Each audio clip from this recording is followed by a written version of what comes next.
अस्सलाम वालेकुम, good evening. कैसे हैं आप सब? आज हम लोग सिस्टम स्कैफोल्डिंग के बारे में जानेंगे कि सिस्टम स्कैफोल्डिंग सऊदी अरमको में रिक्वायर उसके जो क्या बेसिक रिक्वायरमेंट है, क्राइटेरिया क्या है और कौन कौन से सिस्टम स्कैफोल्डिंग जो है सऊदी अरमको में इस्तेमाल कर सकते हैं। चलिए जानते हैं इस वीडियो में। Only specific manufacturer and brand of system scaffold are permitted to be used within Saudi Aramco. No other manufacturer or brand of system scaffold may be used. System scaffold shall be designed and constructed in full compliance with the system scaffold manufacturer information. Example grid size table for proper use of their system scaffold within Saudi Aramco. जो system scaffolding है Saudi Aramco में कुछ specific manufacture है और कंपनियां हैं जिसको Saudi Aramco ने उसको ऑथराइज किया हुआ है कि उस कंपनी के मैन्युफैक्चर के जो मटेरियल्स है स्कैफोल्डिंग कंपोनेंट्स है उसको हम इस्तेमाल कर सकते हैं। और जो मैन्युफैक्चर अरामको ने उसको ऑथराइज नहीं किया उस कंपनी के जो मटेरियल है उसको हम इस्तेमाल नहीं कर सकते।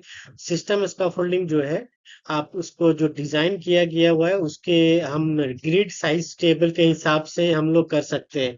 ग्रिड साइज टेबल क्या होता है? ग्रिड साइज टेबल एक डाटा शीट होता है मैन्युफैक्चर का जिसमें स्कैफोल्डिंग जो सिस्टम स्कैफोल्डिंग उसके मटेरियल्स उसके कैपेसिटी उसके साइज के बारे में बताया जाता है कि उस साइज के हिसाब से हम लोग स्कैफोल्डिंग को बनाएंगे। उसके लोड रेटिंग, उसकी ड्यूटी, उसके वर्किंग प्लेटफॉर्म्स, कितने मैक्सिमम प्लेटफॉर्म हो सकता है, वो एक चार्ट होता है जिस चार्ट के अंदर सारे डिटेल मेंशन होती है। वो हम जिस मैन्युफैक्चर का मटेरियल इस्तेमाल करते हैं वो हमें ये ग्रिड साइज टेबल प्रोवाइड करता है जिसके अकॉर्डिंग हम बनाते हैं। और इस चीज की इंश्योरिटी जो हम बना रहे हैं उसकी इंश्योरिटी जो एलपीडी डिपार्टमेंट होता है वो वेरीफाई करता है।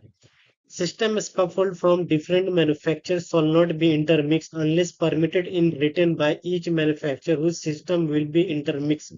Also, tube and coupler scaffold shall not be intermixed with system scaffold except bracing as noted below. System scaffolding में जो डिफरेंट मैन्युफैक्चर के मटेरियल को आप एक साथ इंटरमिक्सिंग नहीं कर सकते। इंटरमिक्सिंग एक बहुत इंपॉर्टेंट चीज होता है सऊदी अरमको में। सऊदी अरमको का एक बेसिक क्या है कि कोई भी स्कैफोल्डिंग आप बना रहे तो दो डिफरेंट कंपनी के मटेरियल को आप सेम स्कैफोल्डिंग में नहीं कर सकते।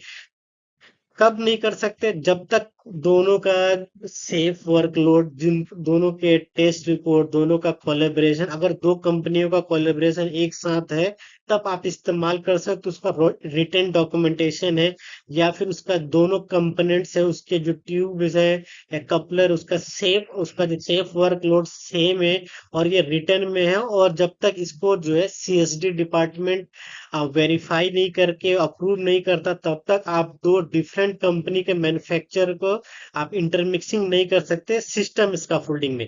और ट्यूब सेम चीज जो होता है ट्यूब एंड कपलर में इंटरमिक्सिंग अलाउ नहीं है। ट्यूब एंड कपलर में भी डिफरेंट मैन्युफैक्चर का आप मटेरियल का इस्तेमाल नहीं कर सकते एक्सेप्ट जो ब्रेस। ब्रेस एक ऐसा कंपोनेंट है स्कैफोल्डिंग में ट्यूब एंड कपलर का जो सिस्टम स्कैफोल्डिंग में अलाउ है। ब्रेस ही एक ऐसा जो इंटरमिक्सिंग में कंसीडर नहीं किया जाता। ब्रेस को आप सिस्टम इसका ट्यूब एंड कपलर का जो ब्रेस है आप उसको सिस्टम स्कैफोल्डिंग में इस्तेमाल कर सकते हैं। वो अलाउ है, ये एक्सेप्टेबल है, ये क्लियरली सीएसएम में मेंशन किया हुआ है।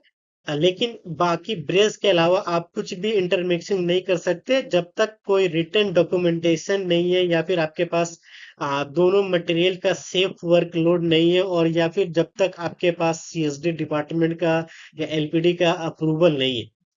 Unless otherwise specified in the system scaffold manufacture instruction, all outdoor system scaffolds shall be vertically braced in a both direction with a diagonal brace between 35 to 55 degree to its full height for each 10 meters of run। जो system scaffolding होता है उसमें manufacture के instruction के हिसाब से क्या होता है कि जब भी हम सिस्टम स्कैफोल्डिंग कंस्ट्रक्ट करते हैं तो जो डायगोनल ब्रेस हो गया या फिर वर्टिकल ब्रेस होता है वो बहुत डायरेक्शन में होना चाहिए और उनका जो एंगल है वो 35 to 55 डिग्री में होता है। जो वर्टिकल ब्रेस होता है, नॉर्मल ब्रेस हम लोग जो लगाते हैं, जिगजैग हो गया, एक्स ब्रेसिंग हो गया, हमारा नॉर्मल ब्रेस हो जाता है, या लॉन्गिट्यूडनल जिगजैग, ये हमारा जो होता है वर्टिकल ब्रेस में आता है। और डायगोनल ब्रेस का मतलब होता है हमारा प्लान ब्रेस। तो प्लान ब्रेस हम ऑलरेडी, प्लान ब्रेस के बारे में आप लोगों को मालूम होगा कि प्लान ब्रेस जो होता है वो पोस्ट टू पोस्ट लगाया जाता है, और बॉटम में, थर्ड लिफ्ट में, और प्लेटफॉर्म के जो नीचे है ये लगाना कंपलसरी है। कहीं किसी भी स्काफोल्डिंग में आप मोबाइल या टावर स्काफोल्डिंग कंस्ट्रक्ट करते हैं तो प्लान ब्रेस उसमें कंपलसरी होता है। और जब भी इसका लेंथ जो है ये फुल हाइट में लगाया जाता है, जब भी हम ब्रेस लगाते हैं ये बॉटम से फुल हाइट में लगाया जाता है। और जब इसका लेंथ जो है 10 मीटर हो जाता है तो फिर से दोबारा ये रिपीटेड किया जाता है। Bracing for system scaffold shall be specially designed for the grid size of this scaffold. However, where special design system bracing cannot be used, tube and coupler scaffold component may be used as a bracing for a system scaffold. Bracing जो होता है system scaffolding, specially कोई design किया हुआ जो grid size के according होता है, वो स्पेशली जो होता है उसको हम जो स्पेशल डिजाइन किया होता है उसको हम इस्तेमाल नहीं कर सकते। हम उसी ब्रेस का इस्तेमाल कर सकते हैं जो ग्रिड साइज में, चार्ट में हमें सिस्टम स्कैफोल्डिंग में अलाउ किया गया, हम उसी चार्ट के अकॉर्डिंग हम ब्रेस का इस्तेमाल करते हैं। सिस्टम स्कैफोल्डिंग में मोस्टली जो हम लोग होता है फिक्स ब्रेस इस्तेमाल करते हैं, लेकिन ट्यूब एंड कपलर का जो ट्यूब होता है उसको भी हम ब्रेस इस्तेमाल कर सकते हैं। सिस्टम स्कैफोल्डिंग में इसका परमिशन है, आप ये भी इस्तेमाल कर सकते हैं, लेकिन सिस्टम स्कैफोल्डिंग में मोस्टली जो होता है हम लोग फिक्स ब्रेस ही इस्तेमाल करते हैं, लेकिन कोई रिस्ट्रिक्शन नहीं, आप ट्यूब एंड कपलर का ब्रेस भी आप सिस्टम स्कैफोल्डिंग में यूज कर सकते हैं। Connection shall be tightened with a single hammer blow to the wedge or cup to provide a high degree of rigidity. जब भी हम सिस्टम स्कैफोल्डिंग के बात करें तो सिस्टम स्कैफोल्डिंग क्या होता है, कपलक स्कैफोल्डिंग मोस्टली होता है। तो कपलक स्कैफोल्डिंग को जब भी हम रनर को या बीरर को या प्रेस को जब भी हम सिक्योर करते हैं तो सिंगल हैमर ब्लो के साथ होना चाहिए, यानी एक ही बार में कप जो है वो टाइट हो जाना चाहिए। ऐसा नहीं कि उसको टाइट करने के लिए हमें 3-4 हैमर करना है। और जब भी हम हैमर से उसको कप को टाइट करते हैं तो कम से कम 4 kg से 8 kg के टॉर्क के पावर के साथ हम उसको टाइट करेंगे, ताकि वो प्रॉपर तरीके से जो कप हमारा सिस्टम स्कैफोल्डिंग है वो सिक्योर हो सके। Lock in pin type of system scaffolding shawl not be use. Lock in lock in pin type जो सिस्टम स्कैफोल्डिंग है उसको सऊदी अरमको में ऑथराइज नहीं है उसको इरेक्ट करने का। सिस्टम स्कैफोल्डिंग ये भी एक सिस्टम स्कैफोल्डिंग का पार्ट होता है, लेकिन lock in pin type system scaffolding हम सऊदी अरमको में इस्तेमाल नहीं कर सकते, क्योंकि उसमें बहुत से रिस्ट्रिक्शन होते हैं, उसकी कैपेसिटी के ऊपर में भी बहुत से इश्यू होते हैं। इसके लिए हम lock in pin type system scaffolding Aramco में यूज नहीं करते।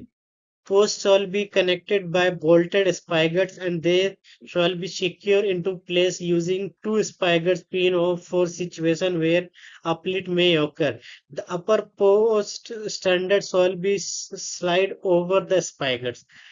जो पोस्ट होता है, एक पोस्ट को दूसरे पोस्ट के साथ सिक्योर करने के लिए हम क्या करते हैं, सिस्टम स्कैफोल्डिंग में स्पाइगट का इस्तेमाल करते हैं। स्पाइगट्स क्या होता है, उसमें दो बोल्ट होते हैं, वो स्पाइगट जो है एक पोस्ट के साथ दूसरे वर्टिकल पोस्ट को सिक्योर करने के लिए हम उसको स्पाइगर्स का इस्तेमाल करते हैं। अगर हम ट्यूब एंड कपलर की बात करें तो ट्यूब एंड कपलर में एक पोस्ट के साथ दूसरे पोस्ट को सिक्योर करने के लिए हम जॉइंट पिन का या फिर एंड टू एंड कपलर का इस्तेमाल करते हैं, लेकिन हम सिस्टम स्कैफोल्डिंग में स्पाइगर्स पिन का इस्तेमाल करते हैं। और स्पाइगट पिन का जो मैक्सिमम स्पाइगट पिन का जो लेंथ होता है वो 12 इंच होता है, यानी 1 फीट के करीब में होता है, यानी 300 mm करीब होता है।